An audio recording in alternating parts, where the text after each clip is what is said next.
வணக்கம் நண்பர்களே. போன வீடியோவில் அமெரிக்காவில் ட்ரம்ப் மற்றும் ரூபியோ, அதை தவிர ஜோசப் எட்லோ இவங்க எல்லாம் போட்ட பதிவின் அடிப்படையில் சில அதிர்ச்சியான தகவல்களையும் அதை சார்ந்த ஒரு எச்சரிக்கையும் உங்கள் கூட ஷேர் பண்ணிகிட்டு இருந்தேன். அமெரிக்கா வீழ்ச்சி அடைய போகுது அப்படிங்கிறது கொஞ்சம் கொஞ்சமாக ப்ரூவ் ஆகிக்கிட்டே வருது. தங்கத்தை பற்றி 3 வீடியோ போட்டிருந்தேன். அதில் பல பேர் ராய்ட்டர்ஸ் போன்ற பத்திரிகைகள், ப்ளூம்பர்க் போன்ற நிறுவனங்கள் எல்லாமே இந்த சமீபத்தில் நடந்து வரக்கூடிய நடவடிக்கைகள் 2 முக்கியமான விஷயத்த தெள்ள தெளிவா தெரியுது. ஒன்று டாலரைசேஷன் அப்படிங்கிறது. இது டாலரைசேஷன்ல வேற எது டாலரைசேஷன் அப்படிங்கிறத பத்தி ஒரு பெண்மணி போட்டிருந்தாங்கன்னு சொன்னேன். அதுக்கு அடுத்ததா பலரும் கொஞ்சம் கொஞ்சமா இப்ப இன்னும் கொஞ்சம், அதாவது the voice is louder அப்படின்னுவாங்க, ஆர் ஆம்பிளிஃபைடு அப்படின்னுவாங்க. என்ன அப்படின்னா, இன்னும் மிக அதிகமான சத்தத்தோடு தெரிவிக்கப்படுவது என்னவென்றால் ரிசெஷன் என்று சொல்லக்கூடியது அமெரிக்காவில் வந்துவிட்டது அப்படிங்கிறது தான் நிதர்சனமான உண்மை. இதற்கு பல தகவல்கள் இருக்கு.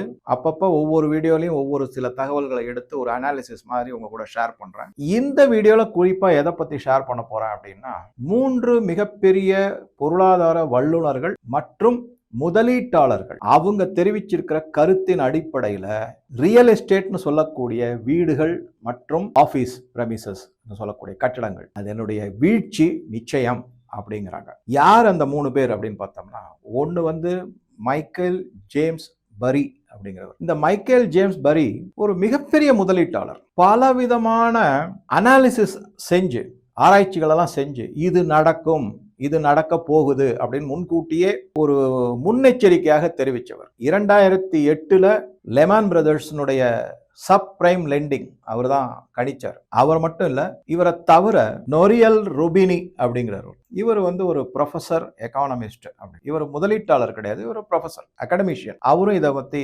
பேசியிருக்கார். அதுக்கு அடுத்தது மிக குறிப்பாக மிக முக்கியமான ஒரு நபர் யாருன்னா ரே டாலியோ அப்படிங்கிறவர். இந்த ரே டாலியோ அப்படிங்கிறவர் பிரிட்ஜ் வாட்டர் அசோசியேட்ஸ் அப்படின்னு ஒரு நிறுவனத்துக்கு சொந்தக்காரர். இவரெல்லாம் முதலீட்டாளர்கள். இந்த ரே டாலியோவும் சரி, மைக்கேல் பரியும் சரி, ஹெட்ஜ் ஃபண்ட் மேனேஜ் பண்றவங்க. நார்மலா இவங்கெல்லாம் என்ன பண்ணுவாங்கன்னா, ஷார்ட் செல்லிங் நிறைய பண்ணுவாங்க. ஷார்ட் செல்லிங்னா முன்னாடியே மேல் விலையில விட்டு கீழ் விலையில வாங்கக்கூடிய அந்த மாதிரி. எப்படி இந்த அதானிஷ் பங்குகளை ஹிண்டன்பர்க் தகுடுதத்தமா செஞ்சாங்களோ அந்த மாதிரி செய்யக்கூடிய சார். அப்ப இவங்க செய்யறதும் தகுடுதத்தம் தானே. அப்ப எப்படி ரிசெஷன் வரும்னா, இவங்க ஆராய்ச்சியின் மூலமாக பல காலமாக நிலைத்து நின்று மார்க்கெட்ல நடவடிக்கைகளை ஈடுபட்டு இருப்பாங்க. ஹிண்டன்பர்க் அப்படி கிடையாது. அவங்க மேல பல குற்றச்சாட்டுகள். அவங்க அதானி கம்பெனியை மட்டும் இல்லை, பல பன்னாட்டு நிறுவனங்களையே நல்லா போட்டு பார்த்துருக்காங்க. அவங்க வேண்டுமென்றே வதந்திகளை பரப்பி ஷேர் விலையை குறைச்சி கீழே வாங்கிட வேண்டியது மேல வித்ததை. இவங்க அந்த மாதிரி கிடையாது அப்படின்னு நம்பப்படுகிறது. நான் இருக்கிற தகவலை எடுத்து சொல்றேன், அவ்வளவுதான். இந்த ரே டாலியோ ஒரு புத்தகமே எழுதியிருக்காரு. அவர் என்ன புத்தகம் எழுதியிருக்காரு? அவர் சொல்றாரு, how countries go broke, the big cycle அப்படின்னு அவர் புத்தகம் எழுதியிருக்காரு. அவருடைய எக்ஸ் தள பதிவுல அதை பத்தி சொல்லியிருக்காரு. அவர் இந்த நாடுகள் எப்படி சிதைகின்றன, அதனுடைய சுழற்சி எப்படி, ஒரு பிக் சைக்கிள் அது எப்படி அப்படிங்கிறத பத்தி அவர் என்ன சொல்றாருன்னா, இதை நான் இந்த புத்தகத்துல எழுதியிருக்கிற எல்லா டீடைல்ஸையும் ட்ரம்ப் தெரிஞ்சுக்கணும்னு சொல்லிட்டு அவருக்கு கொடுத்துருக்கேன். அவர் படிக்க மாட்டேங்கிறாரு. அப்படி இங்க அதே மாதிரிதான் ராகுல் காந்தியும் படிக்க மாட்டேங்கிறார் பல புத்தகங்கள். அதை பத்தி பார்க்கலாம். ஒரு முக்கியமான ஒரு தகவல் கிடைச்சிருக்கு, அதை சொல்றேன், உங்க கூட ஷேர் பண்றேன். சோ இந்த 3 பேரும் என்ன சொல்றாங்கன்னா, வீடுகள் மற்றும் கட்டிடங்கள்ல ஆபீஸ் போன்ற ஆபீஸ் பிரமிசஸ் இதெல்லாம் இருக்கு இல்லையா, அலுவலகம், அந்த எல்லாமே ரியல் எஸ்டேட் சொல்லக்கூடியதுல, அது பிளாட்டா இருக்கட்டும், இண்டிபெண்டன்ட் பங்களோவா இருக்கட்டும், வில்லாவா இருக்கட்டும், எதுவா வேணாலும் இருக்கட்டும், அது எல்லாம் கடுமையான வீழ்ச்சியை சந்திக்கும் அப்படின்னு இவங்க ப்ரெடிக்ட் பண்ணி சொல்லியிருக்காங்க, முன்னெச்சரிக்கையா சொல்லியிருக்காங்க. பலவிதமான ஆராய்ச்சிகள்லாம் செஞ்சிருக்காங்க. அவங்க என்ன சொல்றாங்கன்னா, இது 2008 ஏற்பட்ட வீழ்ச்சியை விட அதிக வீழ்ச்சியாகும் அப்படிங்கிறாங்க. அதுதான் எல்லாருக்குமே ஒரு அதிர்ச்சியா இருக்கு. அதை விட இன்னும் ஒரு படி மேல போய் 1929 வந்த த கிரேட் டிப்ரெஷனை விட கூட அதை தாண்டி அதை விட மோசமாக கூட போகக்கூடும் அப்படிங்கிறாங்க. இதுக்கு என்ன காரணத்தை சொல்றாங்கன்னா, அமெரிக்காவினுடைய டாலர் மதிப்பு குறைஞ்சிக்கிட்டே வருது. நான் சில வாட்ஸ்அப் குரூப்லலாம், என்னுடைய எந்த குரூப்ல நான் இருக்கேனோ அதுல ஒரு சிலர்லாம் போட்டிருந்தாங்க, இந்திய ரூபாயின் மதிப்பு படுவீழ்ச்சி அடைந்து விட்டது, 90 ரூபாய் தாண்டிடுச்சு, இதனால பெட்ரோல் விலை ஏறும், இம்போர்ட் காஸ்ட் இன்க்ரீஸ் ஆகும், லேப்டாப்ல இருந்து மொபைல்ல இருந்து எது நீங்க வெளிநாட்டில இருந்து இறக்குமதி செஞ்சாலும் அதனுடைய விலை அதிகமாகும் அப்படி இப்படின்னு அவர் ஒரு விஷயத்த மறந்துறாரு. அதே ரூபாயின் வீழ்ச்சி 90 ரூபாய்க்கு வந்திருக்கு, இல்லன்னு சொல்லல. நான் முன்னாடியே சொல்லியிருக்கேன், ஒரு 6 மாசத்துக்கு முன்னாடியே இந்த ட்ரம்ப் போட்ட டாரிஃப்னால ரூபாய் வீழ்ச்சி அடையும் அப்படின்னு சொன்னேன். அது 90 ரூபாய் வரைக்கும் வரலாம் அப்படின்னு சொன்னாங்க. இப்ப வொர்ஸ்ட் கேஸ் சினாரியோல இன்னொரு 4-5 ரூபாய் வரைக்கும் 94-95 ரூபாய் வரைக்கும் கூட வரும், ஒரு டாலருக்கு வரும். அதுல என்ன நமக்கு இந்தியாவுக்கு என்ன அனுகூலம் அப்படின்னு பாத்தீங்கன்னா, ஏற்றுமதியாளர்களுக்கு அது அனுகூலம். நம்மளுடைய பிரைஸ் காம்படிட்டிவா மத்த நாடுகளை விட நம்மளுடைய விலை குறைவா இருக்கிறதுனால ஏற்றுமதி அதிகரிக்கும். அதையும் நம்ம புரிஞ்சுக்கணும்.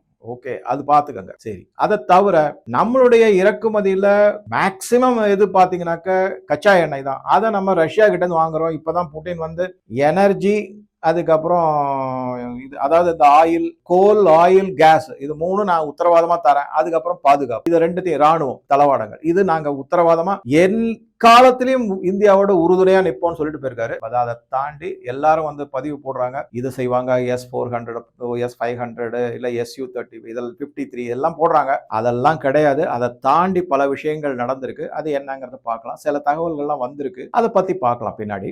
இப்ப அந்த மாதிரி பார்க்கும்போது நமக்கு எண்ணெய் மட்டும்தான் பிரச்சனை, மற்றபடி ஒன்றும் பிரச்சனை கிடையாது. ஓகேங்களா, இருக்கு. ஓகே, ஆனா ருபி வீழ்ச்சி அடைந்தது பாத்தீங்கன்னா டாலருடைய வீக்னஸ்னால தான் ருபி வீழுது. உலக அளவுல டாலர் அப்படியே மதிப்பு குறைஞ்சிக்கிட்டே வருது. அது ஒரு ஸ்டேஜ்ல குறைந்து இன்னும் நல்ல கடுமையான வீழ்ச்சிக்கு வரும்போது ருபி ஸ்டேபிள் ஆயிடும். ஸ்டேபிள் ஆயிட்டு அதுல இருந்து மேல போகும். நீங்க வேணா பாருங்க, இன்னைக்கு நான் சொல்றேன், ரூபாயின் மதிப்பு டாலருக்கு எக்ஸ்ட்ரா கீழே விழுந்திருக்கு இல்லைங்களா, ஒரு ஸ்டேஜ்ல அப்படியே நின்னுடும். ஆனா டாலர் மட்டும் கீழே விழுந்துகிட்டே வரும். அப்ப ருபி என்ன ஆகும்னா கொஞ்சம் கொஞ்சமா மேல போகும். நீங்க வேணா பாருங்க, இது நடக்குதா இல்லையா. இதுதான் நடக்கும். சோ இது ஒரு பக்கம்.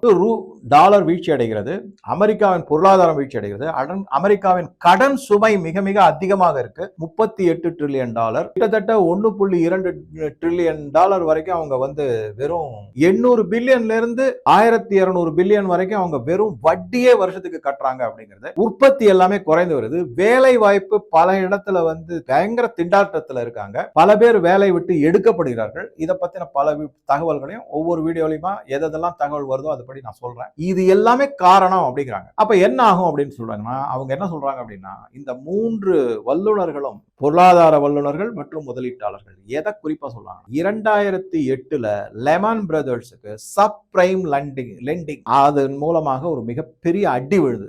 எதனால விழுதுன்னா, அதை மட்டும் ஒரு சின்ன ஒரு குறிப்பா பார்த்து, தமிழகத்தினுடைய முன்னாள் நிதி அமைச்சர், இப்ப இதே அரசுல தான், இப்ப இருக்கிற டிஎம்கே அரசுல தான் அவர் நிதி அமைச்சரா இருந்தாரு. அவர் இப்ப வெளியே போயிட்டாரு. அவருக்கு ஒத்து வரலன்னு சொல்லிட்டு அவர் அமைச்சர் பதவியில இருந்து விலக்கப்பட்டார், நிதி அமைச்சர் பதவி. அவர் அந்த லெமன் பிரதர்ஸ்ல தான் பெரிய பதவியில ஒர்க் பண்ணிட்டு இருந்தார். 2008ல அங்கதான் வீழ்ச்சி அடைந்தது. அவர் காரணமானு கேட்காதீங்க உடனே, அவர் காரணமா இருந்திருக்க முடியாது. வேற யாரோ பல காரணங்கள் இருக்கலாம், அது வேற விஷயம். இப்ப அந்த லெமன் பிரதர்ஸ் என்ன செஞ்சாங்கன்னா, யாரெல்லாம் கடன் வாங்குவதற்கான தகுதியே இல்லையோ அவங்களுக்கு எல்லாம் கடன் கொடுத்துருக்காங்க. அமெரிக்கால ஒரு சில, அதாவது லிபர்ட்டின்னு சொல்றதா இல்ல பைத்தியக்காரத்தனம் சொல்றதான்னு தெரியாது. இப்ப ஒரு உதாரணத்துக்கு சொல்லணும்னா, 10 லட்சத்துக்கு வீடு கிடைக்காது உடனே சொல்ல, சரி ஒரு 1 கோடின்னு வச்சுப்போம். 1 கோடி பெருமானம் உள்ள ஒரு வீடு இருக்கு அப்படின்னா, இவங்க என்ன பண்ணுவாங்க, அதுக்கு இன்டீரியர் டெக்கரேஷன் வேணுமா, அதை இது செய்யறீங்களா அது செய்யறீங்களான்னு சொல்லிட்டு 1 கோடி கடன் கொடுப்பதோடு இல்லாம அதுக்கு மேல ஒரு 20%, இன்னொரு 20 லட்சம் அந்த மாதிரி கொடுப்பாங்க. இது இருக்கு அங்க. அது ஒரு பாயிண்ட் முக்கியமானது. இன்னொரு பாயிண்ட் என்னன்னா, அங்க 50 வருஷம் 60 வருஷத்துக்கான லோன்லாம் உண்டு. இங்க இந்தியால மேக்சிமமே 30 வருஷம். அதை தாண்டி லோன் கொடுக்க மாட்டாங்க. 30 வருஷத்தோட முடிஞ்சு. அப்ப அந்த மாதிரி அது தவிர என்ன பண்ணுவாங்கன்னா, இங்க திருப்பி கட்டக்கூடிய தகுதியின் அடிப்படையில தான் the quantum of loan அப்படிங்கிற அங்க அப்படி கிடையாது, அள்ளி வீச வேண்டியது. சோ இந்த லெமன் பிரதர்ஸ் என்ன பண்ணாங்கன்னா, 2 தப்பு பண்ணாங்க. ஒன்னு யார் யாருக்கெல்லாம் தகுதி இல்லையோ அவங்களுக்கு கடனை அள்ளி வீசினாங்க, கொடுத்தாங்க. அதுவும் 60 வருஷம் அந்த மாதிரி 50 வருஷம் 60 வருஷத்துக்கான கடனா கொடுத்தாங்க. அடுத்ததா என்ன பண்ணாங்கன்னா, அந்த ப்ராப்பர்ட்டியினுடைய சொத்தினுடைய மதிப்பு 100 லட்சமா இருக்கும்போது இவங்க 120 லட்சம் கொடுக்க வேண்டியது. இந்த மாதிரி சரி, இது அப்புறமா என்ன பண்ணிருக்காங்கன்னா, இந்த கடன் கொடுத்தது எல்லாத்தையுமே தூக்கி லெமன் பிரதர்ஸ் கிட்ட தாங்க கொடுத்த கடன் எல்லாம் இன்னொரு XYZ கம்பெனி கிட்ட மார்ட்கேஜ், ரீமார்ட்கேஜ் அப்படின்னு சொல்லுவாங்க, அந்த மாதிரி கொண்டு போய் அங்க கடன் கொடுத்துட்டாங்க. அந்த மாதிரி கொடுக்கும்போது அதற்கான ஆதார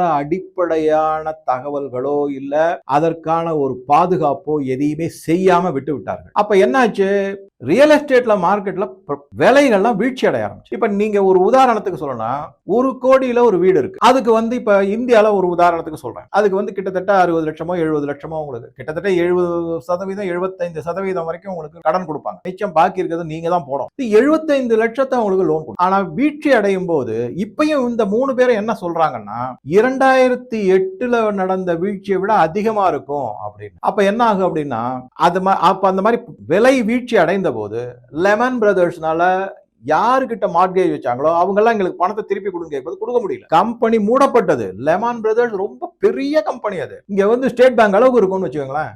அந்த மாதிரி ஒரு மிகப்பெரிய நிறுவனம் அது அப்படியே கொலாப்ஸ் ஆகி மூடப்பட்டது. இப்ப இந்த நிபுணர்கள்லாம் என்ன சொல்றாங்க, வல்லுநர்கள்லாம் என்ன சொல்றாங்கன்னா அதை விட அதிகமாகும். 50% சொத்துக்களின் மதிப்பு வீழ்ச்சி அடையும் அப்படிங்கிறாங்க. வேலையில்லா திண்டாட்டம், வருமானம் குறைவு, அதுக்கப்புறம் supply is more than demand, வாங்குபவர்களை விட கட்டுமானங்கள் அதிகமா இருக்கு. இது எல்லாம் காரணம் சொல்லிட்டு அப்ப என்ன ஆகுது, 1 கோடி ரூபாய் மதிப்புள்ள ஒரு வீடு நம்ம 75 லட்சம் ரூபாய் கடன் வாங்குறோம். ஒரு உதாரணத்துக்கு சொல்றேன். 50% வரைக்கும் கீழே வரும் அப்படின்னா 1 கோடிங்கிறது 50 லட்சத்துக்கு வந்துடும். ஆனா உங்களுடைய கடன் 75 லட்சமாக இருக்கும். ஏதோ கொஞ்சம் கட்டியிருப்பீங்க, சொல்லலாம் சார் நான் கட்டிட்டேன் சார் 5 லட்சம் வரைக்கும். இருந்தாலும் 20 லட்சம் உங்களுக்கு வீட்டினுடைய சொத்தின் மதிப்பை விட அதிகமா பேங்க் கொடுத்துருக்காங்கன்னும் போது என்ன செய்ய முடியும்? உங்களுக்கு வேலையில்லா திண்டாட்டம் வேற வருது, வேலை வாய்ப்பு குறைகிறது, வருமானம் குறைகிறது, கிடைக்கிற வேலையில குறைச்ச சம்பளமா இருக்கும். அப்ப வந்து இஎம்ஐ கட்ட முடியாத ஒரு நிலைமை வரும். இந்த மாதிரி வரும்போது உங்களுக்கு யாரு கடன் கொடுத்தாங்களோ அந்த நிறுவனமோ அல்லது அந்த வங்கியோ உங்ககிட்ட திருப்பி கட்டுங்க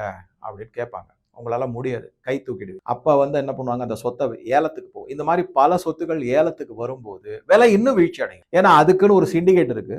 தப்பா நினைக்காதீங்க, நான் அதை பார்த்துருக்கேன். சில பேங்க் மேனேஜர் கூட எல்லாம் பேசியிருக்கேன். அவங்களாம் சொல்லுவாங்க, சார் இதெல்லாம் சிண்டிகேட்டு சார், 2வது அவன் வயிற்றுச்சலோட விற்பான் ஏலத்துல, அதை போய் எதுக்கு சார் இன்னொருத்தருக்கு கொடுக்கணும், எங்களுக்கே வருத்தமா இருக்கும். ஆனா அதுக்குன்னு ஒரு சிண்டிகேட் இருக்கு, அவங்க தான் வாங்குவாங்க. அதுலயும் குறிப்பா ஒரு மதத்தை சார்ந்தவங்க அடிமாட்டு விலைக்கு வாங்கி அந்த இடத்தை ஆக்கிரமிப்பும் பண்றாங்க அப்படிங்கிற தகவல் எல்லாமும் இருக்கு. இது ரொம்ப டீட்டெயிலா போனோம்னா ஒரு மாதிரி இது மதம் சார்ந்த இது அப்படிங்கிற மாதிரிலாம் வந்துடும். அதனால அதை தவிர்த்துட்டு இது மாதிரிலாம் நடக்கும், அந்த மாதிரி இருக்கும். ஆனா நீங்க பார்க்கலாம், அட்வர்டைஸ்மெண்ட் வரும், பேப்பர்ல எல்லாமே வரும், இந்த ப்ராப்பர்ட்டி எல்லாம் ஏலத்துக்கு வருகிறது அப்படின்னு. ஏன்னா பணம் கட்ட முடியாதனால அவங்களுக்கு என்னென்ன கஷ்டம் வந்திருக்கோ, எப்படிப்பட்ட கஷ்டங்கள்லாம் வந்திருக்கோ அது மாதிரி இருக்கும். சரி, இதைத்தான் வந்து அமெரிக்காவில் எதிர்பார்க்கிறாங்க. ஸோ ஆக மொத்தம் எப்பவுமே ஒண்ணு நல்லா தெரிஞ்சுக்கங்க, கட்டுமானத்தினுடைய வீழ்ச்சி ஆரம்பிச்சதுன்னா அதை சார்ந்த பல துறைகள் வீழ்ச்சி அடையும். ஏன்னா ஒரு கட்டடம் கட்டணும் போது அதுக்கு வந்து இரும்பு, அதுக்கப்புறம் செங்கல்லோ இல்ல அந்த ஹாலோ பிளாக் நவெல்லாம் வருது, அதுக்கப்புறம் சாண்ட், மணல்,